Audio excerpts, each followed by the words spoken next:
Hi, this is Jaya. In this video, we shall see the summary of When Autumn Came, a poem by Byfaiz Ahmed Faiz.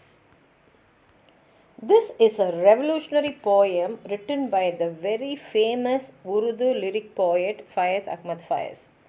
In this poem, he fuses nature to show the sufferings of the oppressed in a beautiful pattern using various metaphors.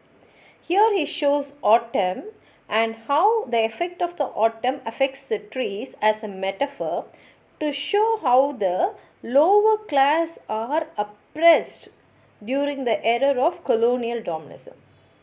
And autumn is shown as the oppressor, while the trees are shown as the poor who suffer under the wrath of the autumn, who is the oppressor. The first stanza focuses on the oppression and helplessness of the poor. The poet shows autumn stripping the trees bare as it robs them of their greenery to the aristocrats' persistent demeaning of the working class. How they rob the working class. The yellow foliage stands for the working class who are cruelly treated by the upper class.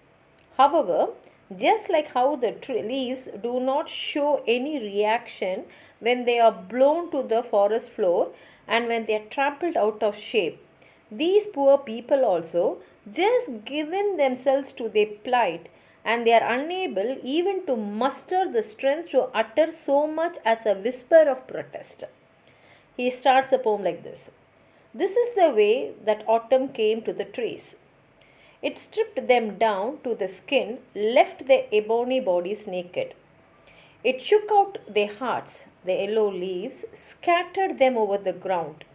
Anyone could trample them out of shape, undisturbed by a single moan of protest.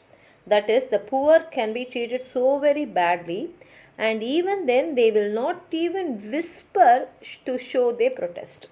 They just take it as their plight.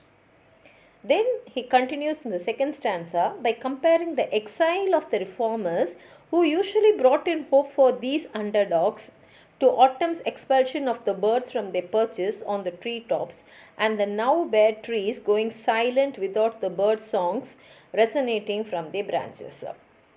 The birds that herald dreams were exiled from their song, each voice torn out of its throat. They dropped into the dust even before the hunter strung his bow. So even the birds who used to make the trees feel lively, they are chastened away by this autumn wind. In the same way, all these revolutionaries who give small hope to these poor people are exiled, and therefore these poor people have no one there and they undergo the suffering without any courage to protest against it. And the poem concludes on a hopeful note by pleading with the god of May to have mercy on the trees and the buds and restore life to their dead bodies.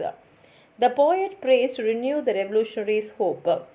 If only one of them spoke up, it would pave the way to usher into a new era full of life, regeneration, and happiness.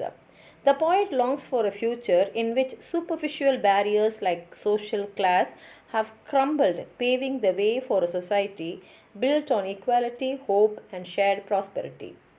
O God of May, have mercy. Bless these withered bodies with the passion of a resurrection. Make their dead veins flow with blood again. Give some trees the gift of green again. Let one bird sing. And this one bird is one revolutionary is enough to give hope to these people and bring new life to the whole community. It's a beautiful song. If you have anything more to add on to what I've said, please write it in the comment box. Like the video, share it with your friends, and if you have not subscribed my channel, please subscribe. Thank you.